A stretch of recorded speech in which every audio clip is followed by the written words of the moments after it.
ማስገረሙን አያቋርጥም። በሕይወቱ 37 ዋንጫዎችን ቢያነሳም የሚቻለውንም ሆነ የማይቻለውን ሪከርዶች ቢሰብርም 1000 ጎል ለመድረስ ቢቃረብም በታሪክ 200 የተለያዩ ቡድኖች ላይ ጎል ያስቆጠረ የመጀመሪያው ተጫዋች ቢሆንም ለተከታታይ 23 ዓመታት ጎል ማስቆጠር ቢችልም በ5 የተለያዩ ዓለም ዋንጫዎች ላይ ጎል ያስቆጠረ ተጫዋች ቢሆንም ትላንት ምሽት በኔሽን ሊግ ፖርቹጋል ስፔንን ስታሸንፍ በደስታ እንባ አለቀሰ። በጨዋታው መገባደጃ ላይ ያለው እንባ አሁንም በሚሰራው ነገር ላይ ሁሉ እያስቀመጠ ያለውን ፍቅርና ትጋት ማሳያ ነው። በድል መደሰትን አለማቆሙ የሚገርም ነው። ሁሌም ድልን እንደሚጠማ አሳይቷል። እንደሱ ሙያውን የሚወድ ሌላ ተጫዋች ማግኘት ከባድ ነው። አሁን 40 ዓመት ደርሷል። ኳሷን የሚነካው ጥቂት ጊዜ ነው። ነገር ግን በትክክለኛው ጊዜና ቦታ መገኘቱን ቀጥሏል።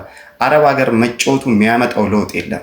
እሱ ሁሌም በሚገኝበት ቦታ ሁሉ ኃላፊነቱን ከመወጣት ወደኋላ ብሎ አያውቅም። እግር ኳስን ካጣፈጡልን ቅመሞች መሃል አንዱ የሆነው ክሪስቲያኖ ሮናልዶ